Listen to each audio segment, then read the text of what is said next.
Tak ja vás zdravím. Dnes si predstavíme kolekciu, ktorá sa volá Zázračná kolekcia 3D Timewise a vlastne predstavíme si produkty, ktoré do nej patria, ktoré sú také základné a na čo sa používajú.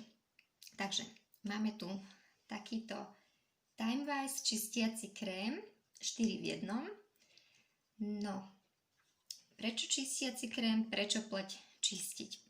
Takže každá pleť by sa mala čistiť, aby sa odstránili nečistoty z pleti, aby teda sme tie odumreté bunky a všetky tieto veci dostali preč zo svojej tváre a aby sa nám do hĺbky potom vedel dostať krém, séra, masky a ostatné tieto veci. Takže určite je potrebné, aby sa nám aj teda nadmerná masnota nedostávala do pórov a aby sa nám tam nehromadila, je potrebné, aby sme si určite pleť čistili a ďalej používali potom následné kroky. Určite je potrebné krémovanie. Dodáva nám to potrebnú hydratáciu našej pleti, čiže čistenie alfa, omega, proste za každých okolností vždy ako prvé. Toto čistenie, táto celá rada má príjemnú vôňu, nakoľko obsahuje prírodné silice. Majú svoj význam v týchto produktoch, či už majú protizápalové účinky, antioxidačné účinky, antibakteriálne, alebo aby sa nám neobchávali pory, alebo aby nám nevznikali tie zápalové procesy, tak majú takéto všelijaké rôzne účinky. Poskytuje teda našej pleti čistí našu pleť, regeneruje a hydratuje. Vlastne tento jeden produkt robí tieto všetky tri veci. Čistí, regeneruje, hydratuje. A potom tieto ďalšie produkty, tu je denný krém, nočný krém a očný krém. Tak tie nám zase zabezpečujú hydratáciu počas dňa a počas noci. Ďalej teda si povieme niečo ešte o hydratačnom toniku, ktoré tiež veľmi dobre používať, ale základ, ako som už povedala, je určite za každých okolností čistenie pleti, ďalej denný krém, nočný krém, očný krém, no a potom máme takéto hydratačné tonikum regeneračné. No a tento produkt zaujímavo vonia vďaka zložkám, ktoré sú tam pridané, napríklad rozmarín tam je pridaný, vďaka tomu nielenže pekne vonia, ale aj nám ukľudňuje našu tvár a má v ňom teda nejaký účinok.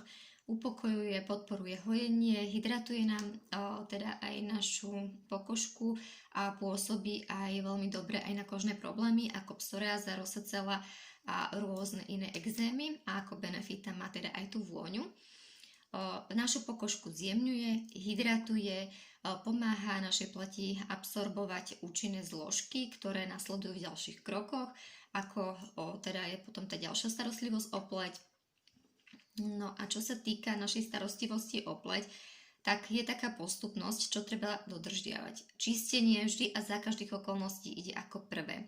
Ďalej, býva to peeling, to už je teda tá komplexná rozšírená rada, ak by sme to chceli zobrať, takže po čistení nasleduje peeling, vypeelingovať tvar, odstrániť odumreté bunky, aby teda tam boli zase nové, neobchávali sa pory a aby sa nám zbytočne nepremasťovala tá pleť. Ďalej, po peelingu idú masky. Tie masky máme ich niekoľko, hydratačnú gelovú masku, taká čierna, tá je z rady Clear Proof s aktívnym uhlím.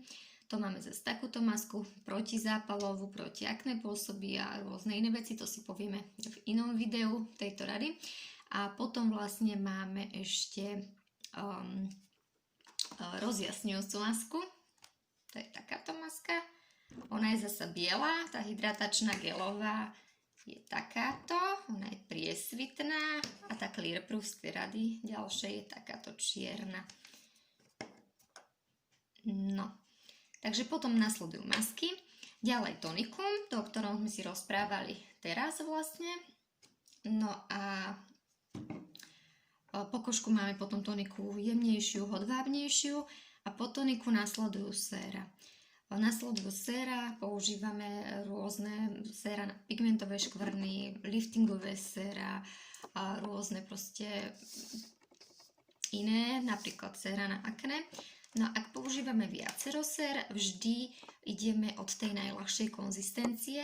Ak by ste chceli použiť všetky naraz, že si urobiť takú hĺbkovú regeneračnú kúru, tak ako prvé by išlo C, vitamín C, takú kúru, čo má rada Mary Kay, potom sérum na akné a pory, pigmentové sérum, no a ako posledné by išlo liftingové. Tu máme vlastne toto z rady Repair, tu si ukážeme neskôr. No, čo sa týka používania, takže toto čistenie sa používa ráno a večer, vždy ako prvé. Nanesiete si taký malý oriešok, asi takto.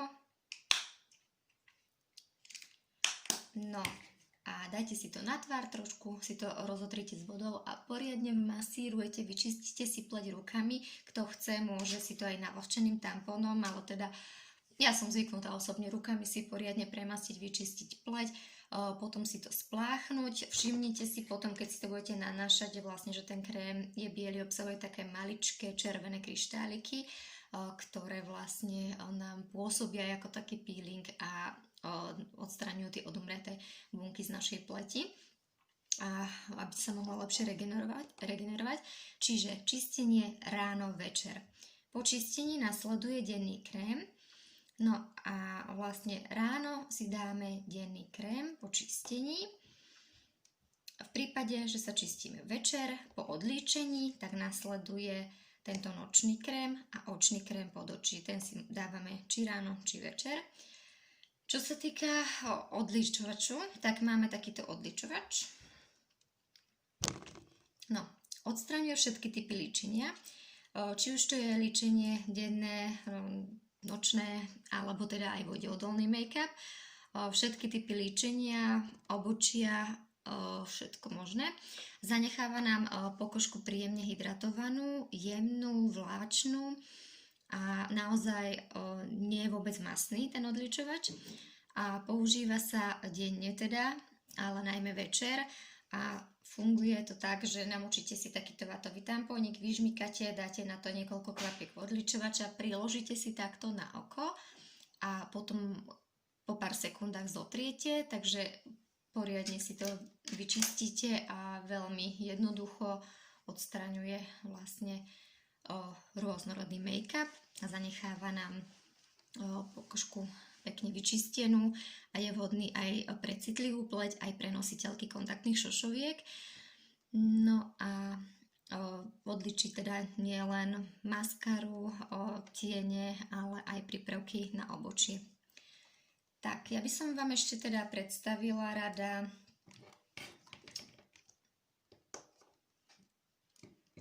upgradeovanú sadu, ktorá sa volá Time Wise Repair. No, a Time Wise Repair, kde mám to čistiť? No, Time Wise Repair obsahuje takýto denný krém, nočný krém, takýto peeling, očný krém a nakoniec takéto liftingové sérum. Takisto čistenie, ktoré momentálne neviem nájsť, ale je to vlastne to isté ako táto rada, čo sme si teraz spomínali, akurát, že toto sa používa o 45+, od 40-45 a viac. Takže tá prvá rada, čo sme si ukazovali, tá je pre princezné a túto druhú radu Repair, čo sme si ukázali na záver, je pre kráľovné, čiže princezné, kráľovné. Ako ochranu používame na našu pleť make-up alebo CC krém, čiže to je veľmi dôležité. Ak si nakrémujete už finálny krok vašu pleť, tak posledným krokom je ochrana. Naše krémy, teda ako napríklad tento krém denný z tejto rady Time Wise, obsahuje aj ochranný faktor 30. Čiže naozaj akože je dobré, či v lete, či v zime používať aj s tým ochranným faktorom, pretože pôsobí proti starnutiu. Ako ochrana rôzne teda podkladové bázy, či už make-up alebo CC krém. CC krém má ľahšiu konzistenciu, väčšinou sa používa v lete alebo používajú mladšie kočky a ten make-up už je skorej pre tie, ktoré potrebujú zakryť viacero teda tých nedokonalostí. Potom máme minerálny púder ešte. Minerálny púdrový make-up, aby som bola presná, ktorý si nasypeme trošku do viečka, pekne rozotrieme rovnomerne. Tak a vidíte, aby sme tam nemali také miesta, aby bolo pekne rozotreté a potom sa pekne vtláča do pokožky. Čiže máme na to špeciálny štetec, ktorým sa nanáša vlastne minerálny púdrový make-up, je na to určený, je taký hustý a vlastne s ním si to úplne, že vtláčate do pokožky. Takže není až tak jedno, akým štecom si nanášate púder, tento púdrový minerálny make-up. A ešte posledný krok, ukážem vám nejaké maskary, čo sú najobľúbenejšie, takáto 3D-čková maskara. Keď si všimnete, tak keď ho otočím vlastne z viacerých strán na trošku iný tvar, tá nám urobí krásne, husté, dlhé riasy. Toto bola novinka v lete tohto roku, nejaké sú ešte na sklade, ale nejak je nepredajná už, ale dá sa ešte získať. Fanorama sa volá, tam má zase taký iný šteček. No a ja vám ešte ukážem teda môj obľúbený rúž Move Moment, ten mám aj momentálne na sebe a veľmi rada mám, čo som si teraz obľúbila, také tiene Hazelnut a Cocoa Puder, tie mám momentálne na sebe. No, tak, sú to tieto dva a v prvom rade tento blečí si nanesiem takto na celé viečko. A potom týmto tmavším si takto vkladám do toho oblúčika a rozotriem. Tak. Ten tmavší púder Cocoa. Takže to by bolo také dennodenné líčenie. Ale ešte veľmi pekná trojkombinácia sú moje 3 obľúbené tiene. A to sú Krystalin, Granit a Espresso. Takto. Šup. Takže toto je Krystalin, taký bledučký, ktorý si dávam na začiatok. Ďalej pokračujem týmto Granit. Ako posledný nanesiem tento Espresso. A potom to štečekom tak dymovo zalíčim, aby to bolo také rovnomerné. Takže tieto 3 sú také ďalšie obľúbené. A nakoniec teda licenka na tvár Rosy Nude, alebo táto sa volá Sky Blush, ale tá Rosy Nude je taká skôr do hnedá, tak do ružovkastá. Čiže to by bolo z dekoratívnej kozmetiky. Je strašné spočetné množstvo našich produktov, ale okolo 200, čiže je určite z čoho vyberať a na rôzne typy pleti.